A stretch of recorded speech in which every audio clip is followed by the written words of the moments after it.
अरे अरे अरे, बघूनच पिशवी घेऊन हातगाडी उपळू नका. व्हिडिओ बघा आणि घरी करून बघा. 5-6 बटाटे कुकरमध्ये उकडून घ्यायचं आणि बटाटा कुकरमध्ये उकडून घेते तोपर्यंत तुम्ही जर आपल्या चॅनलवर नवीन असशीला का नाही, पटापट जाण आपल्या चॅनलला तेवढं सबस्क्राईब करून टाका. व्हिडिओ आवडला तरच लाईक करा, पण पहिला शेवटपर्यंत बघा. हिरवी मिरची, आल्याचा तुकडा आणि 5-6 लसणाच्या पाकळ्या, मग हिरवी कोथिंबीर आणि मग जिरं, बस वाटण वाटून घ्या. उकडून घेतलेल्या बटाट्याला पार नागडं करा आणि चिंदा मेंदा करून घ्या त्याचा.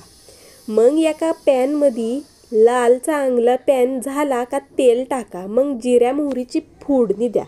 त्या फोडणीमध्ये जे वाटण आपण वाटून घेतलंय का नाही, ते वाटण घाला आणि चांगलं त्याचा कच्चापणा जास्तवर हलवू घ्या.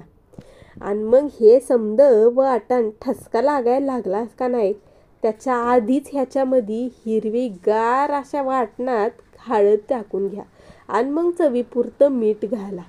आणि मग काय असं चांगलं ढवळून घ्यायचं. आणि ज्या बटाट्याचा चेंदा मेंदा केलाय का नाही, त्या बटाट्यामध्ये यो मसाला टाकून घ्यायचा.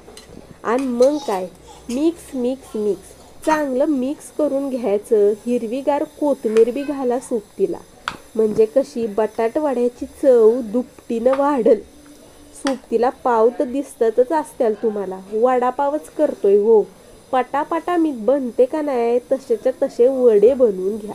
चांगले गोल गरगरीत करायचे आणि मग चपटवून घ्यायचे. मस्त एक एक करून सगळे वडे बनवून घ्यायचे. वडे बनवून तयार आहेत. मग चला तर आता बघूया ह्या वड्याला कोटिंग करायला कसं पीठ बनवायचं. चांगलं चाळून बेसन पीठ घ्या. त्याच्यात चवीपुरतं मीठ आणि ओवा टाका. हळद काही ह्यात टाकायची नाही, म्हणजे भारी बनते ती, म्हणजे दिसायला भारी दिसते ती. आणि मग गरजेनुसार पाणी टाकून चांगलं पीठ ढवळू घेऊन ह्या कन्सिस्टन्सीचं बांधा. चांगलं तेल तापलं का नाही, त्याच्यामध्ये हे पीठ सोडा. नुसती शेव बनवावं. तुम्हाला दाखवते ना हातगाडी कशी चटणी बनवितात ती.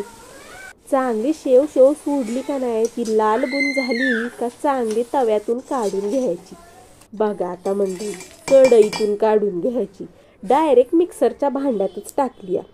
मग त्यात चवीपुरतं मीठ आणि काश्मीरी लाल मिरची पावडर, 4-2 लसणाच्या पाकळ्या वाटून घ्या. तयार आहे मिरची. आणि मग ह्याच कोटिंगमध्ये वडे आपले बुडवू घ्यायचे. सगळीकडून चांगलं कोटिंग करायचं आणि वडा कढईमध्ये तेलात पवायला सोडायचा. वड्याचे चांगले बुडबुडे थांबत नाहीत तोपर्यंत वडा काय पलटायचा नाही. बाजूनी पळीनी तेल वड्यावर ढकलू शकता. आणि मग काय चांगले आपले सोनेरी रंगाचे वडे तयार आहे.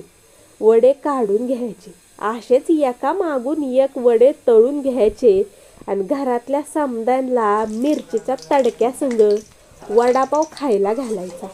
मिरच्या मधून कट करून घ्या, नाहीतर मिरच्यातल्या बिया टचा डोळ्यात जातील आणि डोळं फुडून घ्यासाला. आता बघा कसं प्लेटिंग करायचं. मस्त असे पावाला मधून चिरून घ्यायचं मंडळी. चिरून घ्या, नाही तर हाताने 2 भाग करून घ्या. आणि मग काय मधी घालायची आपल्याला आपण बनवून घेतलेली वडापावची चटणी. ती चटणी घालायच्या आधी वडापावचा मेन वडा ठेवा आणि मग चटणी घालून घ्या. चिंच गुळाची चटणी असेल का नाही, ती बी लावा. एकच नंबर लागतो या वो.